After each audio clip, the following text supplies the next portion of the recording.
3,100. What is he getting? I mean, the courier is pretty much back at base. He could be buying something right now. He could buy an entire Shadow Blade if that's what he was going for. Universe looks like he might be coming down. He's invisible. Maybe he's just here to soak up the XP without it getting denied, maybe, because Korok doesn't realize he's there. But no, Korok's still denying because he's trying to keep the lane as pulled back to his tower as possible. The Enchantress is just going to be farming. She doesn't realize that Universe is here until he actually does something. Hurting. Still no RP on that mag. 11 minutes, no RP on the mag. Is he gonna go for a skewer or something here? No, he doesn't actually. He doesn't have any backup. Nobody's TPing. He's just gonna go for a little bit of a shockwave nuke so he can try to get some quick creeps. And he's almost got his level 6. He's got boots. It would be very nice if he had his mana boots about when he hit level 6, just so he had enough of a mana pool to really combo all his abilities. We do have Clockwork getting dragged right out of his cogs, right into the fire, but it looks like he might get away. Rubik's trying to hold him back in, and he hook shots away. Oh, but he hits Owie! Oh my god, but Owie's diving real far here. Korok is, here invisible. He's launched his Shadow Blade. Oh, look at the damage. He's already burned the Rage. He can't do anything about. Oh, the slow! The TA slow and the Infest! Running right back in. They got the...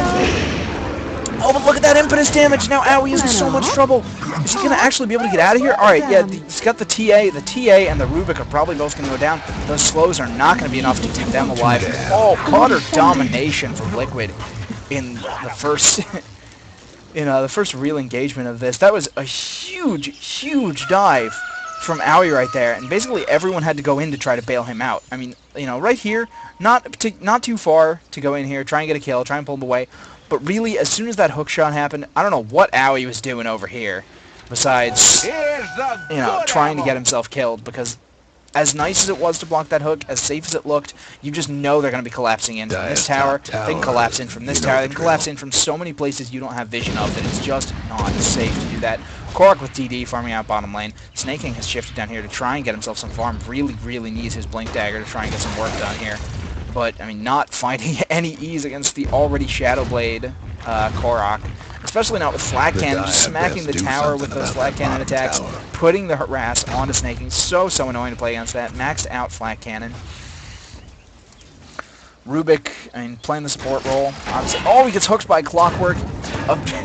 Manages to get him right before the cogs go off. I guess TC didn't think he needed the cogs, didn't realize he was just going to get tossed away. Rubik's cast point, obviously very, very short. Doesn't need to worry as much about getting interrupted by Battery Assault like some slower casters. If you ever tried to cast an Omni Knight heal with Battery Assault on you, it's really, really, really unpleasant. Korok again just farming up, got another 1,000 gold for himself. Plenty of lane sustainability. Robo the Magi looks like he might be going for drums. Yeah, he is going for drums. So, once he picks up that drum, he is going to be a force to be reckoned with. Between Tranquils, between the Shadow Blade movement, between the drums move speed that he's going to have, he's going to be moving real quick. He's going to keep people keep in range of everyone with a Rocket Barrage. He's going to be able to apply so much pressure. It looks like we have Nakes going for the, most likely for the, the Armlet. Hopefully he'll be able to do something with that, make something happen. But again, I think Liquid has the better turtling lineup, and they don't. If this keeps up like this, look at the last hits. Oh, so I have it sorted badly. I was looking at this. I was like, are they really? What? How are there supports up there? But no, I mean, you have in the Gyrocopter, who you obviously want to be getting as farmed as possible. Getting the business. He's got 91 last hits at 14 minutes. Now, Lifestealer may have the same, but then you have the Enchantress with 89. You have the Batrider with 77, not quite up there with the Enchantress, but then you have the Tinker being at 64 as compared to the TA's 49 is a big, big, big difference. We have to worry a lot about that in the mid-game. Because if the TA never gets off the ground, I think Dignitas' lineup is almost dead in the water. They need those slows, they need that blink, they need that burst damage to try and get things done. They can try to get stuff done with just a Magnetar. He looks like he's getting gone on down in bottom, but it's just a call down coming out. Korok saying, "This is my lane, what are you doing here? Get out of my way or I'm shooting missiles at your face." No Rocket Barrage this time, but it looks like the Enchantress is going to come down here. They're going to try and push the tower, get a little bit of damage done with that Wildkin before it was about to expire. 3 heroes coming down, smoked up, and he has the blink. Tides has the blink on that Batrider. He grabs Korok. He's going in. The TPs are coming in for more support. The skewer all the way back into the second thing, but look at Universe Health. Oh, burns the RP. They're going to get this kill. Oh, the amount of damage Universe took. I was kind of scared he was going to die before he got the RP off right there. But no, they do get it off. They pick off Korok. Very, very big kill for them. Lifestealer nearly has his armlet. Coming into bottom lane, if they can get this tower, it'll be a very, very big conversion. But the Tombstone down is going to make that very, very difficult for them. No support there for the Undying. Are their TPs ready? You got a TP ready from the Clockwork with the Tombstone there. The Tombstone, it's already about half over by the time the creeps get to the tower. Bottom tower seem better days. Howie just going in real quick saying, I want to burn my hand of Midas. Put that back on cooldown. Pops that entire creep camp real quick with an Infest. Won't have the Infest bomb for another 2 minutes and won't have the bailout. So we'll see if that comes back to haunt him. But at the moment, he really does need to get his farm accelerated as quickly as is humanly possible. He is starting to overtake...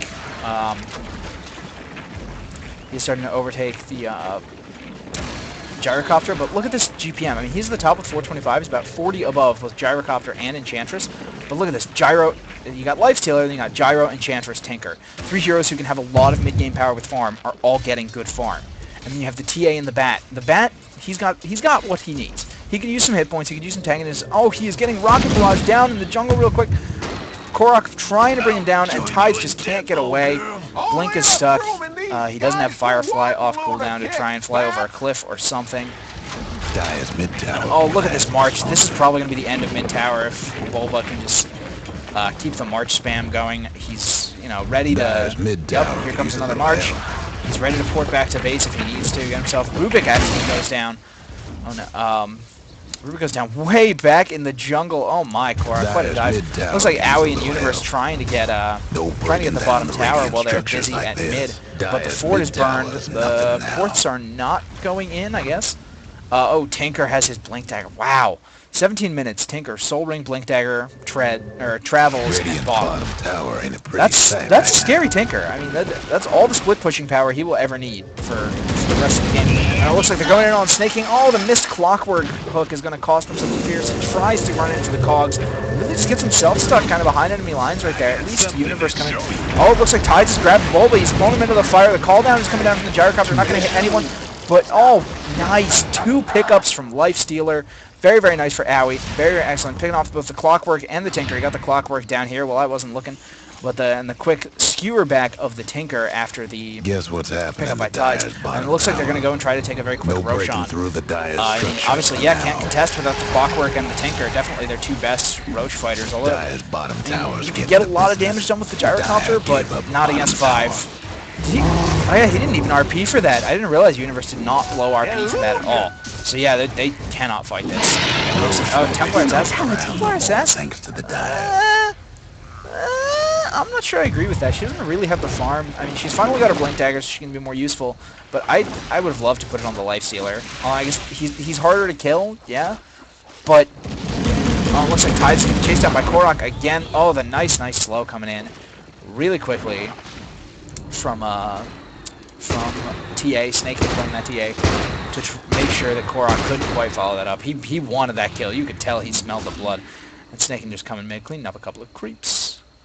The Dire top tower getting a little bit of creep push up here. You have Bulba kind of farming the jungle behind it and probably gonna drop some marches in there. Maybe? No, maybe not. I don't know why not. He could be doing a lot of split pushing with that. Trying to finish off this top tier 1 tower. Oh, looks like we got TC up here now, so he's gonna be doing something to try and push it. A lot of woods movement coming in here. They feel very, very safe inside the Dire woods. Owie just trying to get more and more farmed. Javelin picked up, probably going for a basher. Try and lock down the Gyrocopter. There's a lot of very squishy people to lock down on the team, and if they can't get away from the Lifestealer, they're gonna have problems. That's how it works. Radiant's mid tower's getting banged up. The Dire might want to mine Dignitas playing kind of timid. They don't feel safe farming around the map, which you wish they would have a little more map control. Dire's got one the last only top ward tower that I see for them is right here. I'm looking around the map. Yeah, the lack of map vision is really inhibiting their chance. Now they have another ward down in mid lane. Oh, the Clockwork hook. Oh, he catches 2 in the cogs. Both Owie and Snaking's Aegis is burned off very easily. Oh, Owie's rage is already down. What was that dive? Why did they dive that? Oh, the throw. Alright, Snaking gonna melt real quick, but nope, not gonna work. Not gonna work. Dust comes out, go down. 2 down. Tide's gonna try to get away, but a 4-0 trade. What was that dive about? You know they're ahead. You can't get that aggressive. I know you have this very dominant mid-game team, but you have to look for pickoffs. You have to use the power of your Bat Rider, the power of your TA, and even the Bat Rider's gonna go down. That's a 5-0 trade. So we got... That is absolutely brutal. Liquid really showing their stuff right here, completely dominating the entire game. Come on, sprites! Dignitas, just, they don't really have an answer to it. The TA getting outlaned mid, I really feel was hugely pivotal because there's a lot of team fight power that wouldn't be here, a lot of pushing power that wouldn't be here if Bulba wasn't so farmed. And if the TA had been more active a little earlier, if she'd gotten the Blink Dagger sooner, they could probably be in a better position right about now. And this is pretty bad, because again, they're only going to snowball harder. The Gyrocopter, looks like he's getting a Manta style. He's got his Yasha already. Shadowblade, Yasha, Tranquil Boots, and Drum at 21.5 minutes, and another 2,100 gold. He can buy his Blessed Orb if he wants it, or his Ultimate Orb. It's just, ugh. The farm is just getting huge here. Let's take a look at the net worth graph. Look at the, oh my. Yeah, I mean, just look. You have Lifestealer sitting about 9,000. He's with all of the pack leaders up here, but then 10,000, 9,700, 9,100, and right the only one TA, maybe 5,800 once Snaking picks up that item that he's got on the way to him. That is just, oh, that is painful to look at. And it looks like there might be an engagement coming here at the bottom lane. Trying to get Korok out of the way, they're trying to make sure to pick him off nice and quickly. Bulba, oh my god, just the rearms. He's hitting right there anyway, someone can get to him. Is that a double call down? Oh yeah, Rubik stole the call down, excuse me. But just a call down thrown off by Rubik, but it just doesn't matter. They're too tanky, they're too farmed. I mean, all the effort you put in, and the GGs are called. The Raxes don't even need to go down. They know that their window has passed. They want to say, alright, we're done. Let's just move on to the next one. Let's not worry about it. Alright, and we're just going to move right on to the next one because we got the replay. It's already downloaded. Don't need to wait for anything. Just jumping right in, watch replay. Dignitas versus Liquid, Game 2. Dignitas now up 1-0. Liquid now up 1-0. Wow, just why am I flipping that around in my head? Very, very strong showing from Liquid. Whole lot of just, you know, good team play, good TPs, and very excellent execution of their lineup. They knew as soon as they had that slight lane advantage, especially with the Tinker, they could really capitalize on it, press it very, very hard. I would not be surprised to see a Tinker ban coming out this game. After what just happened, get rid of this window. Dire team ban. And let's see if I'm right.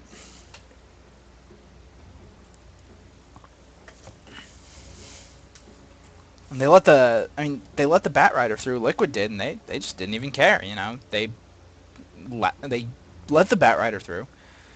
Dignitas says, "All right, we want that," and he played well. Tides did what he had to do, but he wasn't able to swing the game enough because of the fact that everyone else was so underfarmed except for Owie, and because you know the initial push of Owie's farm went into that Midas. It came down to he just wasn't. He couldn't do a lot as early as they needed him to. But the fact that they needed him that early was already a bad sign. So you do have the Coddle banned out initially from Team Liquid. Bat Rider banned out from Dignitas. They say, we might be happy taking it, but we're not happy giving it away. We do not want you guys with your aggressive play to be taking that. Oh, that's way too sexy. That's who it is. WTS. All right. So that's who that PP was. All right. Sorry, guys.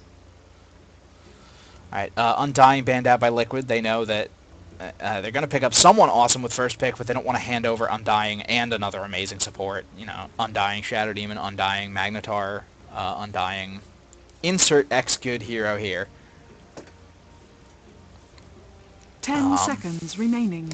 Actually, I've been told that I should lower my in-game sound just a little bit. So, 5 seconds remaining. Audio, master volume, boom.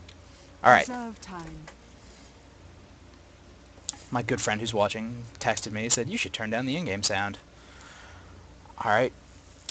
So, we're going to see Dignitas. Do they want to give away the Nyx Assassin? Do they want to give away the Wisp? Who are they willing to let Liquid have with Liquid's incredibly aggressive lineup that they ran last game and how well they executed it? I'm not sure I'd want to give away either of those heroes, but it's a pick of which one do you think you hate playing against more. Personally, I'd probably go